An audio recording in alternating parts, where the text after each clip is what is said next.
Hello students, अस्सलाम वालेकुम। उम्मीद है कि आप सब ठीक होंगे। Dear candidates, as you know कि हम स्केलेटन सिस्टम को पढ़ रहे हैं और स्केलेटन सिस्टम को हमने दो हिस्सों में डिवाइड किया था। एक को हमने एक्सेल स्केलेटन सिस्टम कहा था और दूसरे को अपेंडिकुलर स्केलेटन सिस्टम हमने कहा है। ठीक है, तो एक्सेल स्केलेटन सिस्टम क्या होता है इसको हमने डिटेल में पढ़ लिया है। ठीक है, कितनी बोन्स मौजूद होती हैं, कौन कौन से पार्ट जो हैं वो एक्सेल सिस्टम के साथ रिलेटेड हैं और उन बोन्स का क्या क्या काम है वो हम प्रीवियस वीडियो में पढ़ चुके हैं। इस लेक्चर में डियर कैंडिडेट्स हम पढ़ने वाले हैं अपेंडिकुलर स्केलेटन सिस्टम को। अपेंडिकुलर स्केलेटन सिस्टम जो कि हमारे स्केलेटन सिस्टम का दूसरा हिस्सा है, तो इसको आज हम डिस्कस करेंगे कि अपेंडिकुलर स्केलेटन सिस्टम में कितनी टोटल हड्डियां होती हैं, ये हड्डियां जिस्म के कौन कौन से हिस्से में मौजूद हैं और इनके नाम क्या हैं और इनकी तादाद क्या है। ठीक है, इन सब को आज हम डिटेल में देखने वाले हैं।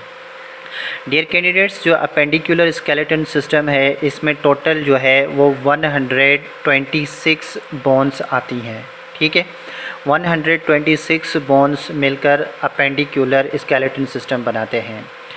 एक्सेल सिस्टम हमने पढ़ा था कि एक्सेल सिस्टम में कितनी बोन्स होती हैं, 80 बोन्स होती हैं। ठीक है, इन दोनों को प्लस करते हैं तो हमारे पास 206 बोन्स जो है वो टोटल आ जाती हैं, जो कि हमारे ह्यूमन बॉडी में 206 बोन्स मौजूद होती हैं। ठीक है, तो हम पढ़ रहे हैं अपेंडिकुलर स्केलेटन सिस्टम को। अपेंडिकुलर स्केलेटन सिस्टम क्या होता है कि भाई attached to axial skeleton at an angle. भाई अपेंडिकुलर सिस्टम जो है वो एक्सेल स्केलेटन सिस्टम के साथ किसी न किसी एंगल से अटैच होता है।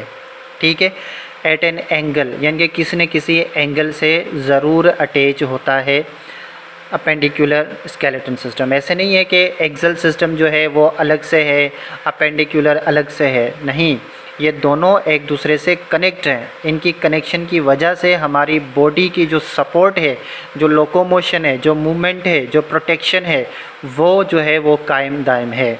अगर ये कनेक्शन में नहीं होते तो हमारी बॉडी सही सपोर्ट नहीं मिल सकती थी। लेकिन ये दोनों जो हैं अपेंडिकुलर और एक्सेल सिस्टम दोनों एक दूसरे के साथ कनेक्टेड हैं, इसलिए हमारी बॉडी जो है वो बहुत ज़्यादा सपोर्टिव है। ओके, अच्छा, अब अपेंडिकुलर स्केलेटन सिस्टम का फंक्शन क्या है कि कौन सा काम करता है। फंक्शन का मतलब काम कौन सा करता है। ठीक है, appendicular system by two make locomotion possible.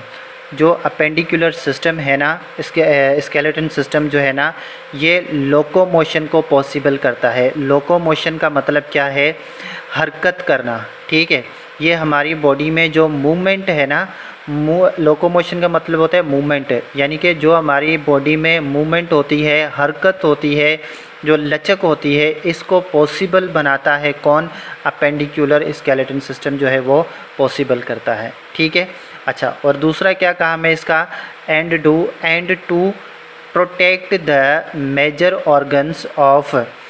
और क्या करता है, जो मेजर ऑर्गन्स हैं, ठीक है, यानी कि जो अहम ऑर्गन हैं हमारे जिस्म में, उनको क्या करवाता है, ये प्रोटेक्शन देता है। ठीक है, प्रोटेक्शन प्रोवाइड करता है।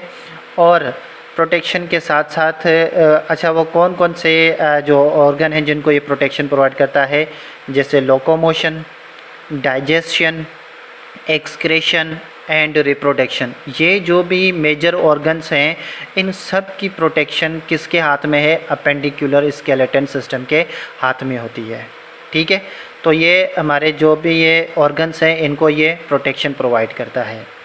डियर कैंडिडेट्स, हमने पढ़ा है कि अपेंडिकुलर सिस्टम में टोटल कितनी बोन्स होती हैं, 126 बोन्स होती हैं। ये मैंने दोबारा भी यहाँ पे लिख लिया है ताकि आपको हमेशा याद रहे। ठीक है, अच्छा, अब ये अपेंडिकुलर सिस्टम कौन सी बोन्स होती हैं। ठीक है भाई, all bones other than axial skeleton सारी वो बोन्स जो कि एक्सेल स्केलेटन सिस्टम के अलावा हों, यानी कि एक्सेल स्केलेटन सिस्टम के बोन्स के अलावा बाकी जो भी हड्डियां हमारे जिस्म में मौजूद हैं वो सारी की सारी क्या कहलाती हैं? Appendicular axial skeleton system. ठीक है। अच्छा, अब हमने एक्सेल सिस्टम में पढ़ा है कि एक्सेल सिस्टम के साथ कौन कौन सी हड्डियाँ मौजूद होती हैं। उसमें मेजर पार्ट स्कल का होता है, ठीक है, चेस्ट बोन्स होती हैं, ठीक है, रिब्स होती हैं, वगैरह वगैरह, जो मैंने आप लोगों को प्रीवियस लेक्चर में बता दिया है। ठीक है। अब उन हड्डियों को छोड़कर बाकी जो हड्डियां हैं ना, उनको हम अपेंडिकुलर स्केलेटन सिस्टम कहते हैं। ठीक है। अच्छा, अपेंडिकुलर स्केलेटन सिस्टम जो है वो दो हिस्सों में डिवाइड किया हुआ है। एक को हम कहते हैं शोल्डर गर्डल, ठीक है, विथ द अपर लिम्ब्स, यानी कि जो शोल्डर गर्डल जो कि ऊपर वाले हिस्से के साथ जो हड्डियां कनेक्ट हैं। शोल्डर का मतलब आपको पता है ना, हमारे बाजुओं का जो ऊपर वाला हिस्सा होता है। ठीक है। तो shoulder girdle with upper limbs जो कि ऊपर वाले हिस्से से कनेक्ट हैं, जो शोल्डर के साथ कनेक्ट हैं, एक हिस्सा ये आ जाता है जिनको हम पेक्टोरल गर्डल भी कहते हैं। ठीक है। अच्छा, दूसरा हिस्सा कौन सा होता है? Pelvic girdle. पेल्विक गर्डल कौन सा होता है? विथ द लोअर लिम्ब्स, जिनके साथ हमारे निचले वाला जो हिस्सा है जो कनेक्ट होता है, इसको हम पेल्विक गर्डल कहते हैं। अब जब हम आगे पढ़ेंगे तो आपको समझ आ जाएगा कि कौन सा शोल्डर के साथ कनेक्ट है और कौन सा पेल्विक के साथ कनेक्ट है। ठीक है। अच्छा, यहाँ पे मैंने जो वर्ड यूज़ किया हुआ है गर्डल, गर्डल, गर्डल। अब आप परेशान होंगे कि ये गर्डल क्या होता है। गर्डल दरअसल ये होता है, मैंने ये साइड में इसकी एक्सप्लेनेशन लिख दी है। ठीक है। गर्डल होता है कनेक्टिव लिंक। ये कनेक्टिव लिंक है, यानी कि जोड़ने वाली चीज़ है। ठीक है। दो चीज़ों को आपस में जोड़ने वाली एक चीज़ समझ लें, जो कि क्या करती है? Connects axial skeleton with appendicular skeleton. ठीक है। यानी कि ये जो गर्डल है वो एक्सियल और अपेंडिकुलर दोनों को आपस में कनेक्ट करने का काम करते हैं। ठीक है। एक्सियल सिस्टम दो सिस्टम पर डिपेंड है, अपेंडिकुलर और एक्सियल। ऐसे नहीं है कि एक्सियल अलग है और अपेंडिकुलर अलग है, दोनों मिक्स हैं, साथ में हैं। ठीक है। अच्छा, अब हम पढ़ते हैं कि शोल्डर गर्डल अपर लिम्स कौन से होते हैं। ठीक है।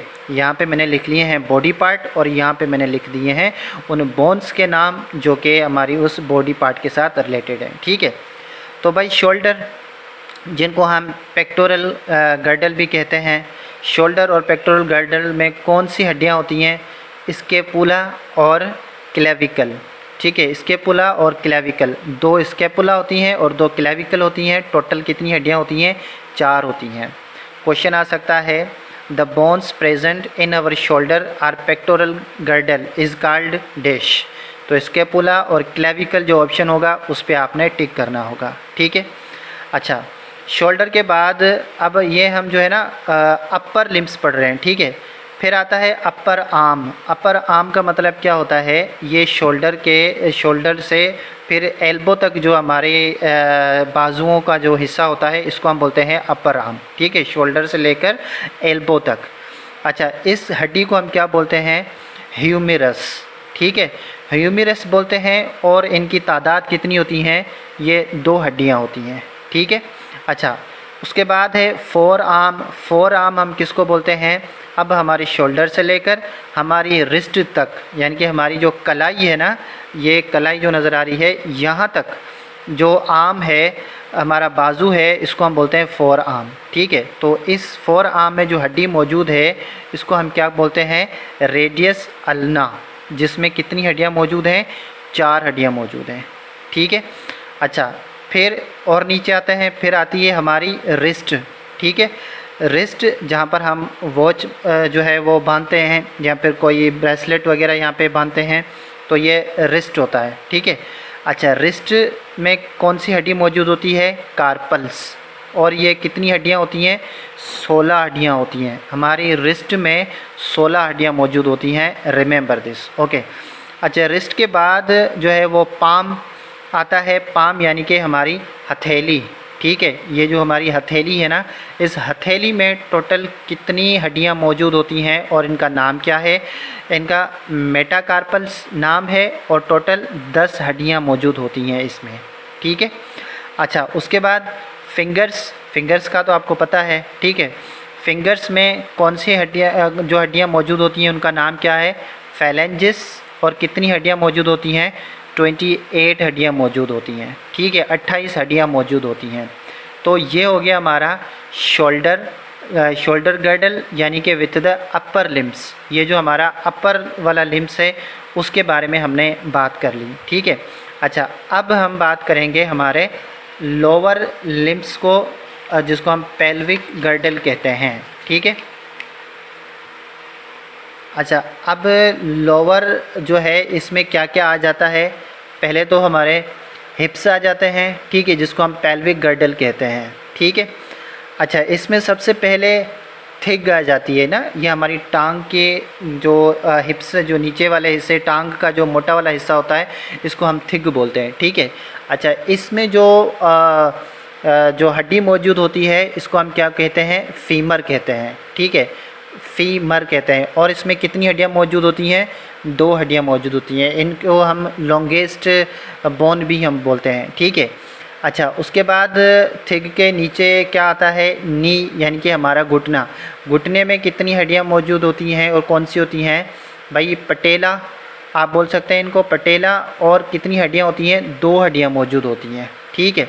अच्छा, फिर नी के बाद शैंक, यानी कि जो हमारी टांग होती है ना, इस टांग को हम शैंक बोलते हैं ना बायोलॉजिकल लैंग्वेज में, ठीक है, शैंक।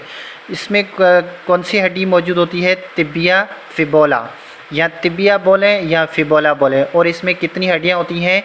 4 हड्डियां होती हैं, ठीक है। अच्छा, उसके बाद एंकल, उसके बाद क्या आता है? एंकल में कितनी हड्डियां होती हैं? अच्छा, कौन सा नाम इसका? तार्सल नाम है और इसमें 14 हड्डियां मौजूद होती हैं, ठीक है।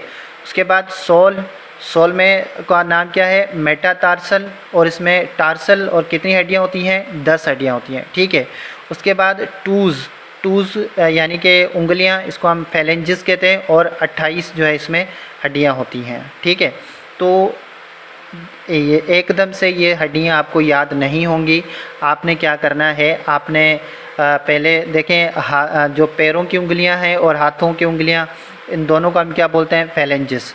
तो 28 पैरों की उंगलियों में हड्डियां होती हैं और 28 जो है ना हाथों की उंगलियों में होती हैं, ठीक है। तो ऐसे आप कंपेयर करके जो है ना हड्डियों को याद कर लीजिएगा, ठीक है। यहाँ पे इम्पोर्टेंट पॉइंट मैंने लिखी हुई है कि फिबुला जो है ना, फिबुला ये हमारी थिनेस्ट बोन है। जो छोटी से छोटी जो पतली से पतली जो बोन है ना, वो फिबुला है। और ये कहाँ पर होती है? शैंक में मौजूद होती है, हमारी टांग में मौजूद होती है, ठीक है। अच्छा, फीमर जो है longest bone in the body, बड़े से बड़ी जो हड्डी है ना, ये क्या है? फीमर है। फीमर जो कि थिग में मौजूद होती है, ठीक है। अच्छा, चलें, ये मैंने यहाँ पे अलग से भी लिख लिया है ताकि आपको पता चल जाए कि कौन सी छोटी हड्डी है, कौन सी बड़ी है, और कौन जो है इनकी स्टडी वगैरह को क्या कहते हैं, ठीक है। अच्छा, लॉन्गेस्ट बोन जो है हमारी बॉडी में कौन सी है? फीमर, जो कि कहाँ मौजूद होती है? थिग में मौजूद होती है। क्वेश्चन आ सकता है कि longest bone present in our dash, तो वहाँ पे thigh, knee, shank, ankle, sole, toes कुछ भी दे सकते हैं। तो आपने किस पे क्लिक करना है? थिग पे क्लिक करना है, ठीक है जी। यहाँ ऐसे क्वेश्चन आता है कि the longest bone present in a thigh is called dash, क्या नाम हो सकता है उसका? फीमर नाम है, ठीक है। स्मॉलेस्ट बोन क्या होता है? स्टेप्स स्मॉलेस्ट बोन होती हैं, जो कि कहाँ पर मौजूद होती हैं? हमारे कान में मौजूद होती हैं, ठीक है। और ये एक बात और इस हड्डी के बारे में कि ये ऐसी हड्डियाँ होती हैं जो कि हमारी बचपन से बन जाती हैं, फिर उसके बाद उतनी ही होती हैं, इनकी ग्रोथ नहीं होती है, ठीक है। ये जब हम पैदा होते हैं तब से ये जो है ना वो बनी हुई होती हैं, ओके। अच्छा, फिर sternum is absent in fish. Sternum आपको पता है क्या है? जिससे हमारी रिब्स कनेक्ट होती हैं, ठीक है। रिब्स मैंने आपको बताया था ना एक्सल सिस्टम में, तो स्टेरनम जो है वो फ़िश में मौजूद नहीं होता है, ठीक है। अच्छा, स्टडी ऑफ स्केलेटन। अब स्केलेटन को तो हमने पढ़ लिया, अब पता है इसके साथ जो टर्म रिलेटेड हैं उनके क्वेश्चंस भी आ सकते हैं, ठीक है। तो स्टडी ऑफ स्केलेटन को क्या कहते हैं? ऑस्टियोलॉजी। रिमेंबर, हाँ, osteology is the study of skeleton. Okay. अच्छा, कॉन्ड्रोलॉजी क्या होती है? स्टडी ऑफ कार्टिलेजेस, ठीक है। Cartilages are also the part of our skeleton system, ठीक है। अच्छा, आर्थ्रोलॉजी किसको कहते हैं? स्टडी ऑफ जॉइंट्स, जो हमारी हड्डियों की जॉइंट्स है ना, जहाँ पर मूवमेंट होती है, ठीक है, उन जॉइंट्स की स्टडी को हम क्या कहते हैं? आर्थ्रोलॉजी। अच्छा, अब बोन, जॉइंट या फिर आर्टिकुलेशन, जो बोन ज्वाइन करते हैं या फिर आर्टिकुलेशन करते हैं, तो इसको हम डिफाइन कैसे करते हैं? Is defined as the function of two bones, जो कि दो बोन्स के काम को बयान करता है, इसको हम क्या कहते हैं? आर्टिकुलेशन या फिर अब बोन ज्वाइंट हम कहते हैं, ठीक है। So this is all about the appendicular system. हमने एक्सल सिस्टम को के जो दो सिस्टम है इनको हमने पढ़ लिया है। नेक्स्ट वीडियो में इंशाल्लाह हम वो डिज़ीज़ पढ़ेंगे जो कि हमारी इन हड्डियों की वजह से होती हैं और उनकी वजह से कौन सी बीमारियां होती हैं, जो कि बहुत ही इंपॉर्टेंट है, तो उनको हम नेक्स्ट लेक्चर में देखेंगे। Thank you very much.